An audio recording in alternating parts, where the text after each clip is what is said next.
송재홍 장로님께서 성경 봉독해 주시겠습니다. 오늘 같이 묵상할 말씀은 마가복음 7장 24절에서 30절 말씀입니다. 예수께서 일어나사 거기를 떠나 두로 지방으로 가서 한 집에 들어가 아무도 모르게 하시려 하나 숨길 수 없더라. 이에 더러운 귀신 들린 어린 딸을 둔 한 여자가 예수의 소문을 듣고 곧 와서 그 발 아래에 엎드리니 그 여자는 헬라인이요 수로보니게 족속이라 자기 딸에게서 귀신 쫓아내 주시기를 간구하거늘 예수께서 이르시되 자녀로 먼저 배불리 먹게 할지니 자녀의 떡을 취하여 개들에게 던짐이 마땅치 아니하니라. 여자가 대답하여 이르되 주여 올소이다마는 상 아래 개들도 아이들이 먹던 부스러기를 먹나이다. 예수께서 이르시되 이 말을 하였으니 자 돌아가라. 귀신이 내 딸에게서 나갔느니라 하시매 여자가 집에 돌아가 본즉 아이가 침상에 누웠고 귀신이 나갔더라. 아멘. 허영진 목사님께서 이해하는 믿음이라는 제목으로 하나님의 말씀을 전하시겠습니다. 날씨도 안 좋고 길도 안 좋은데 오시느라 고생하셨습니다. 오늘 말씀은 이제 본문으로 삼은 건 수로보니게 여자의 믿음 이야기를 본문으로 봤고요. 오늘 말씀은 7장 1절부터 보도록 하겠습니다.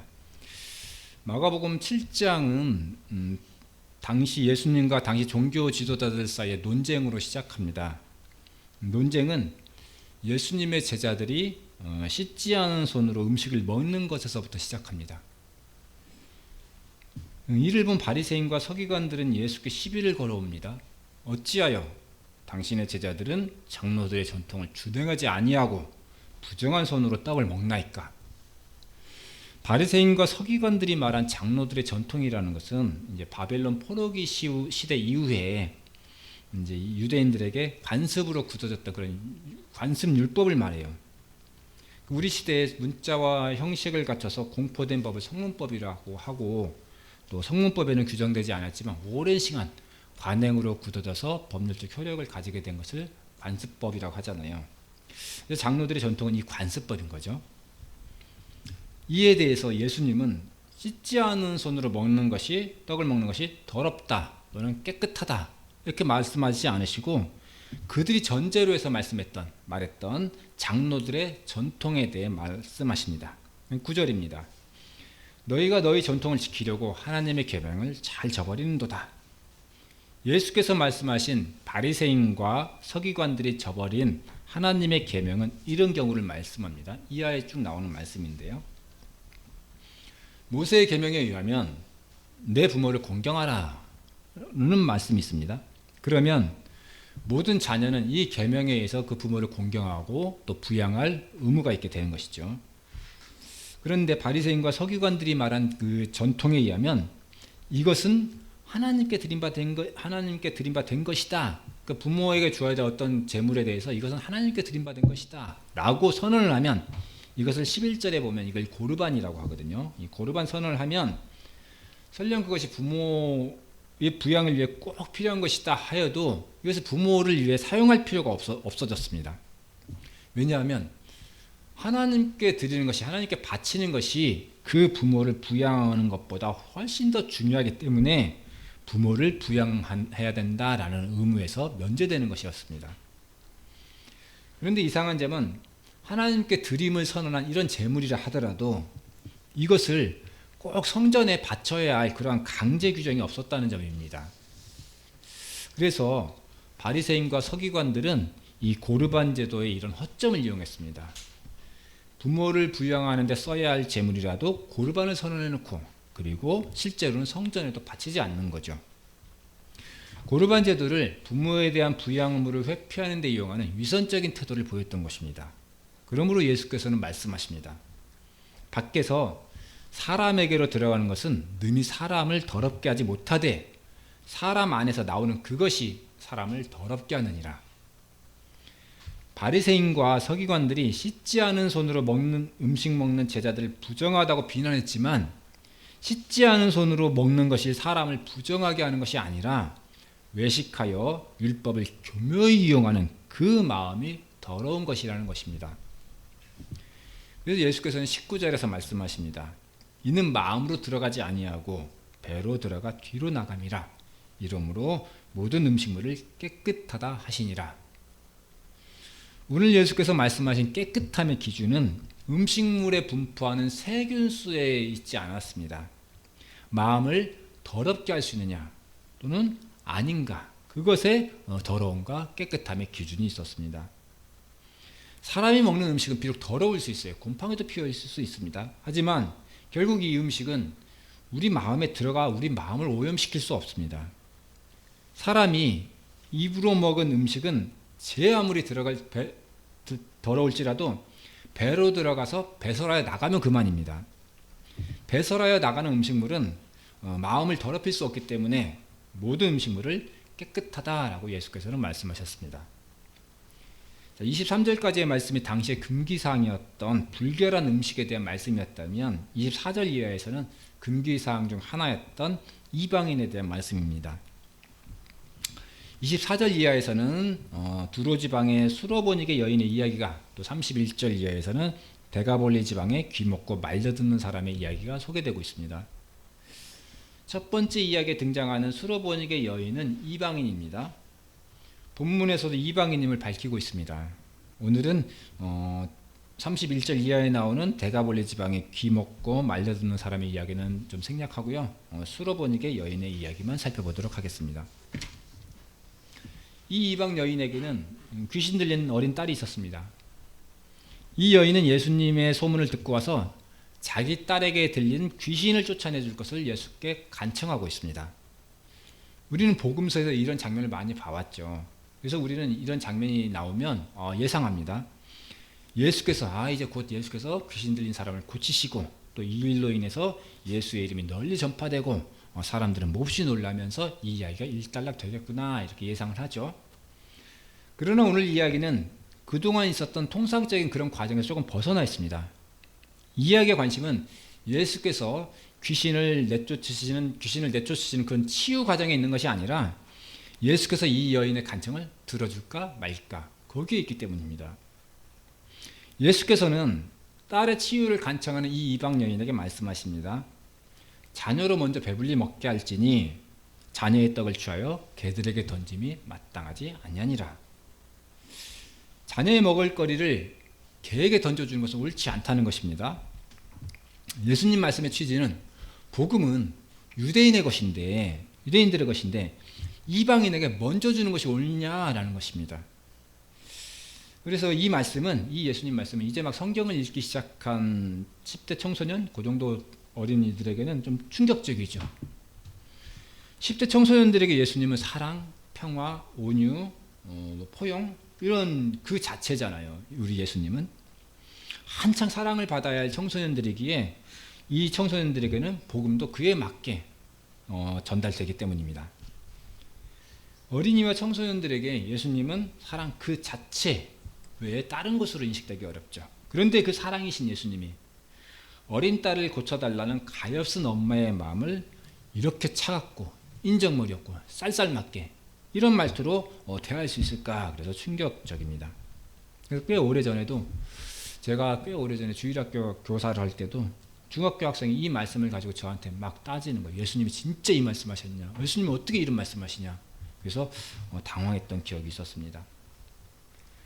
오늘 말씀에서 자녀는 이스라엘 백성을 말하고 개는 이방인들을 말합니다. 예수님의 말씀은 우선은 복음의 우선권이 자녀인 이스라엘 백성에게 있다는 것을 말합니다. 자녀인 이스라엘 백성이 먼저 배불리 먹어야 한다는 것입니다. 하지만 이와 동시에 예수님의 말씀은 복음이 이스라엘 백성의 것만도 아니다라는 것을 말씀하십니다. 자녀들이 배불리 먹고 난 후에 그 이후에는 개들에게, 즉 이방인들에게도 차례가 온다라는 것을 예수님의 말씀은 의미하기 때문입니다. 예수님의 말씀 중에 이방인을 개로 비유하는 표현은 우리에게 거부감을 줍니다. 우리 시대에 개에 대한 비하적인 이미지가 굉장히 강하기 때문이죠. 예수님이 이 말씀을 하실 때 그 시대에 개에 대한 이미지가 어떤 의미였을까? 우리는 알 수 없죠. 하지만 우리 시대에 갖는 욕설적인 의미, 개 땡땡 이렇게 하면 욕설이고, 또 개자가 붙으면 다 엄청 좀 비하하는 표현이 있고, 그런데 그런 이미지와는 다른 뉘앙스가 있었을 것이다 라고 생각되죠. 본문에서 개는 이방인들을 비하하는 표현이기 때문에 기분 좋은 이미지가 아닌 것은 분명합니다.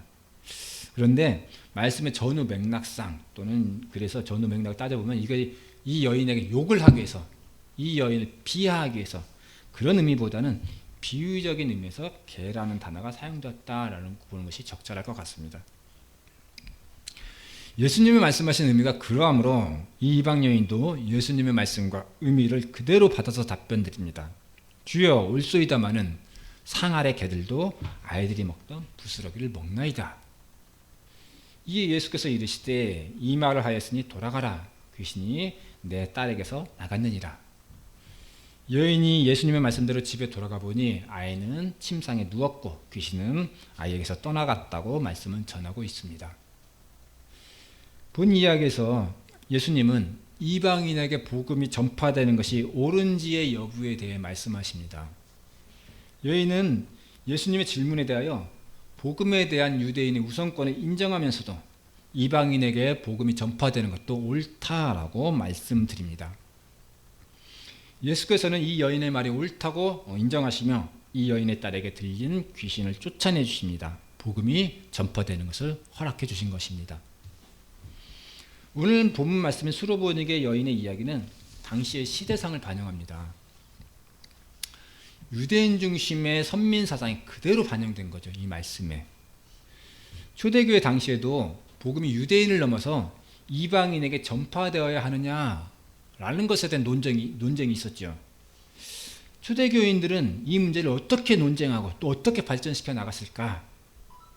오늘 예수님과 수로보니게 여인의 대화에서 초대교인들이 이 문제를 어떤 식으로 해결해 나갔을지 그 단서를 찾을 수 있을 것입니다. 7장은 무엇이 더러운 것이냐, 무엇이 옳은 것이냐에 대한 질문입니다. 예수께서는 7장을 통하여 당시에 금기로 여겨졌던 두 가지 사항에 대하여 반박하십니다. 씻지 않은 손으로 먹는 것이 사람을 부정하게 하는 것이냐? 아니다. 씻지 않은 손으로 먹은 음식이 사람을 부정하게 하는 것이 아니라 악한 마음이 사람을 부정하게 하는 것이다. 이방인은 부정하냐? 아니다. 유대인이든 이방이든 복음이 전해져야 하는 것은 당연한 것이고 또 유대인이냐 이방인이냐에 따라 부정함의 차이가 없다라는 것을 말씀하셨습니다. 우리는 성경을 읽다 보면 당시의 상식을 깨뜨리는 예수님의 말씀을 많이 봅니다. 상식은 그 시대에는 당연하다고 여겨지는 그런 생각을 말하죠. 그 시대에는 그렇게 생각하는 것이 당연하다라는 일에 대해서 예수님은 아니라고 말씀하시거나 또는 전혀 새로운 기준을 제시하십니다. 구약시대에 보면 희년이 대표적인 것 같아요. 그 오래전 고대시대에 토지를 똑같이 분배해야 된다고 누가 생각할 수 있었겠습니까? 힘이 세면 더 갖고, 힘이 더 세면 아예 다 갖고, 힘이 없으면 조금 갖고, 아주 없으면 하나도 못 갖고. 그게 고대시대의 어떤 분배 방식이었잖아요. 그러나 하나님은 똑같은 가치로 토지를 분배하는 것이 마땅하다라고 말씀하십니다. 유대인 중에 누가 메시아가 가난한 부부의 자식으로 태어날 것을 예상할 수 있었을까요? 그러나 예수님은 가난한 부부의 자식으로 태어났을 뿐만 아니라 편안하게 누일 방 한 칸 얻지 못해서 마국간에서 태어나셨습니다.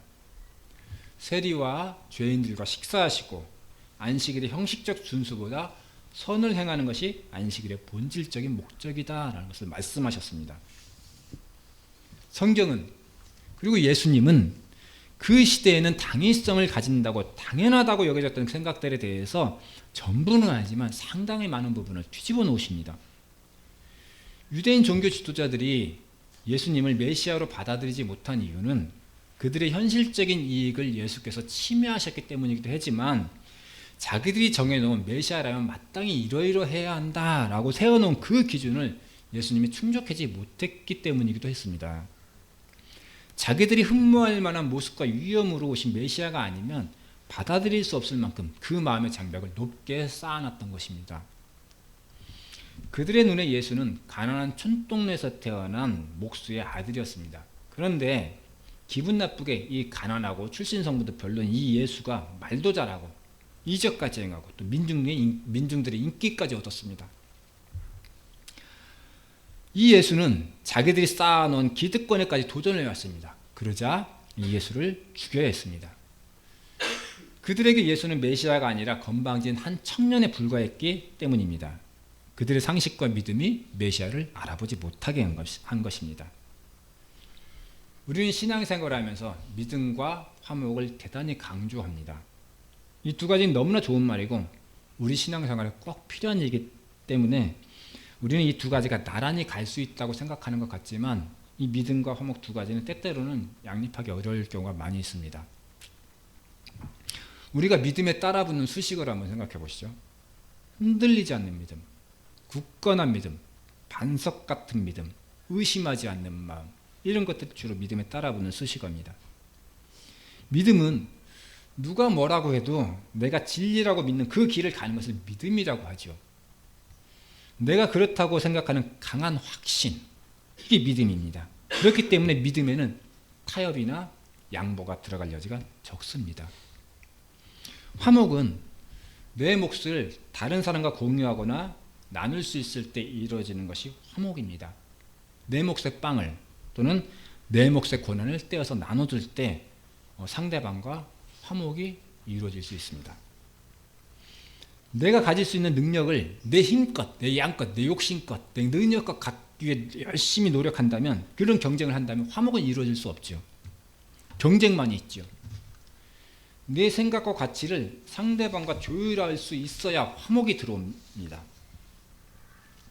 우리가 신앙생활을 계속해서 이렇게 지속할 수 있는 것은 내가 가진 믿음을, 나에게 들어온 그 믿음을 중요하게 생각하고 이 믿음을 지켜가기 위해서 계속해서 노력하기 때문이죠.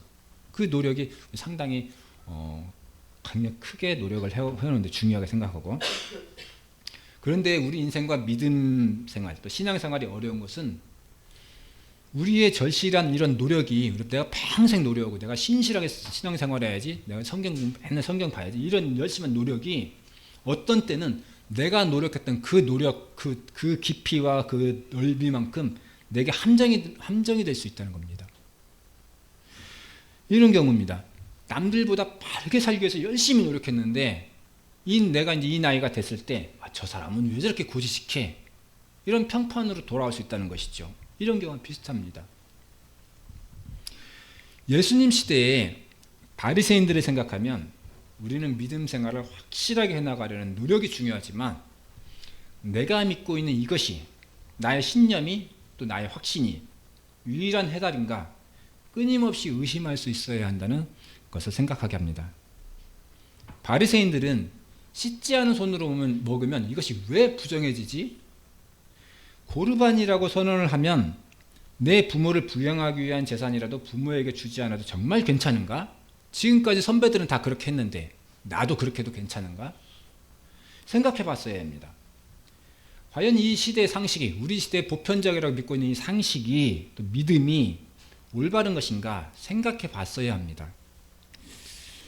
가난하고 별 볼 일 없는 출신의 예수라는 청년이 각종 이적과 가르침을 푸는데 그 말씀에 거침이 없고 또 그 가르침에 은혜가 넘친다면 한 번쯤 의심해 봤어야 합니다. 내가 알고 있는 메시아관이 잘못된 것은 아닌가? 그러나 그들의 확신은 그들이 평생 기다려온 메시아도 알아보지 못하게 하는 결정적 장애가 되었습니다. 결국 메시아를 십자가에 못 박아 죽여버렸습니다. 우리는 믿음의 본질을 위해서 다른 것은 다 버릴 준비를 하는 그리스도인이 되어야 합니다. 우리 주님과 그분을 통해 얻게 되는 구원 이외에 다른 것은 다 버릴 수 있어야 합니다. 내가 믿음이라고 생각했던 그것이 친구와 화목하지 못하게 하거나 가정에 불화를 일으키는 원인이 되거나 또는 교회와 성도 사이를 다투게 만든다면 그 믿음이 과연 바른 믿음인가 의심해 봐야 합니다. 우리가 교회 공동체를 유지해 나갈 수 있는 것은 믿음과 화목이라는 두 개의 기둥이 든든할 때입니다. 그런데 요즘의 현실을 보면 믿음이 부족해서 교회가 분열하는 경우는 좀 적은 것 같아요. 오히려 믿음이 너무 넘쳐서 믿음에 따른 확신이 너무 넘치기 때문에 다툼이 일어나는 것 같습니다. 내 믿음이, 내 확신이 너무나 대단한 믿음이기 때문에, 너무나 확실하고 확신하기 때문에 교회가 깨져도, 성도들이 교회를 떠나도 양보하지 못하는 것이 요즘 교회의 현실인 것 같습니다. 우리는 논쟁 과정에서 내 생각이 맞다라고 주장할 수 있어요. 때로는 부드럽게, 때로는 좀 더 과격한 방법으로 주장할 수 있습니다. 말할 수 있습니다. 그러나 교회 다툼이 생기고 성도 간의 대립이 심해진다면 그때는 의심해 봐야 합니다. 내가 갖고 있는 확신이 정말 옳은 일인가? 정말 유일한 대안인가? 생각해 봐야 합니다. 제가 그 다툼의 그 한쪽 당사자가 되었다 하더라도 그 다툼의 양 당사자 말을 들었을 때 저도 그렇게 생각해요. 제가 한 당사자가 되었다면 이것이 교회를 위한 일이기 때문에 이 일을 한다라는 거죠. 상대방은 똑같이 그렇게 얘기합니다. 이것이 이 교회를 위한 거다. 저는 그분들이 거짓말을 한다고 생각하지 않아요. 저는 그분들이 정말로 교회를 위해서 그런 일들을 한다고 생각하고 있고 또 그분들도 그 일에 대한 확신이 있다라고 생각합니다. 그런데 내 확신이 교회를 다툼으로 몰아가는데 일조하고 있고 또 성도들이 교회를 떠나게 하는 원인이 되고 있다면 내 생각이 잘못된 것은 아닌지 의심해 봐야 합니다. 교회를 위해서, 교회를 든든히 세우기 위해서 그 일을 하는데 교회가 깨져가고 있고 다툼이 일어나고 있고 일부 성도는 교회를 떠나가고 있다면 수단이 목적 달성을 방해하고 있는 거죠. 그렇다면 방법을 바꿔야지 목적을 수단에 맞춰서 옮길 수는 없는 거잖아요. 저는 창세기를 본문으로 한 설교를 가급적 좀 미루는데요. 창세기는 성경이 가진 그 본질, 우리에게 전하고자 하는 그 본질적 의미보다 다른 부수적인 요인들이 더 눈이 가게 하는 요소들이 좀 많기 때문이기도 합니다. 다른 성경이 우리가 읽을 때 그런 점 성경 자체가 좀 그런 부분이 있습니다. 그렇긴 하지만 창세기는 유독 견눈질이 많이 가는 성경입니다. 예를 들면 하나님의 천지를 창조하신 기사가 있어요. 그러면 여기서 가장 중요한 기사는 세상을 창조하신 분이 하나님이구나. 왜 하나님은 세상을 창조하셨을까? 이게 가장 중요한 포인트잖아요. 그런데 우리가 중요하게 생각하는 것은 하나님이 며칠에 걸려서 세상을 창조하셨는가? 이거죠. 7일 동안 창조하셨다. 그럼 이게 우리가 지금 생각하는 7일이 맞는가? 아니면 이게 수억 년인가? 거기에도 관심이 가는 게 맞잖아요. 그래서 과학적으로 그걸 연구해서 막 밝히려고 하고 막 끝까지 파내려고 하고. 이게 부수적인 문제인데 그렇습니다. 부수적인 문제에 더 집중하고 궁금하고 논쟁하고 다툽니다. 이 문제는 하나님이 며칠 동안 창조하셨는가? 이 문제는 제가 생각하기에는 중요하지도 않고 심지어는 몰라도 되는 문제라고 생각하는데 현실은 이런 부수적인 문제에 더 집중하죠. 우리가 성경을 읽고 교회를 하면서 항상 의심해야 돼요. 이게 본질적인 문제인가? 이게 맞아? 우리가 교회를 하면서는 확신에 찬 행동을 하기 쉬워요. 이게 맞아. 이게 분명해. 왜냐하면 신앙이기 때문이죠. 신앙의 문제이기 때문에 그렇습니다. 신앙은 수많은 사람들이 말려도 스스로 사자굴에 들어가는 것이 신앙입니다. 그런데 우리가 교회를 이루는 것은 확신만으로는 부족합니다. 확신에 찬 행동은 상대방의 의견을 소홀히 듣게 만들어요. 교회를 든든히 세우려는 믿음과 확신은 늘 양보하고 이해하고 배려하려는 근본 자세가 있어야 합니다. 그렇지 않다면 우리는 예수를 십자가에 못 박은 바리새인들처럼 결국은 우리도 우리 교회를 십자가에 못 박는 어리석은 성도가 될 수 있습니다. 인생이 신앙생활이 어려운 것은 한 가지 방법이 정답이 아니기 때문인 것 같습니다. 이 세상에는 세상을 살아가는 수많은 사람들이 있고 또 그렇다면 인생을 사는 수많은 방법이 있죠. 그렇다면 정답도 때에 따라서 수만 가지 인생을 살고 신앙생활은 수만 가지 방법이 있을 수 있습니다. 정답이 자꾸 바뀌는 거예요. 이때는 이렇고 저때는 이렇고 계속 바뀌는 거예요. 그렇기 때문에 인생과 신앙생활이 어려운 것 같습니다. 우리 믿음의 선배들이 살던 시대에는 흔들리지 않는 믿음이 무엇보다 중요했죠. 그랬다면 오늘 우리가 사는 시대에는 양보하고 이해하고 배려하는 믿음 생활이 더 중요한 것 같습니다. 흔들리면서 생각하지만 우리 주님이 지켜주시며 우리 주님의 몸 대신 우리 교회를 흔들리지 않는 교회로 이루어가는 우리 모두가 되기를 축복합니다. 함께 기도하겠습니다. 하나님 아버지, 저희가 교회를 이루고 지켜갈 수 있게 해주셔서 감사드립니다. 우리가 아버지 안에서 서로 사랑하며 믿음을 키워나갈 때 우리 서로가 서로를 잘 이해하고 양보할 수 있는 마음을 허락해 주시기 원합니다. 서로 양보하고 배려함으로 우리가 만난 사랑이 결실을 맺을 수 있도록 인도해 주시기 원합니다. 우리 주님이 세우신 교회를 사랑하는 마음으로 형제를 사랑하게 하옵소서. 예수님의 이름으로 기도드렸습니다. 아멘.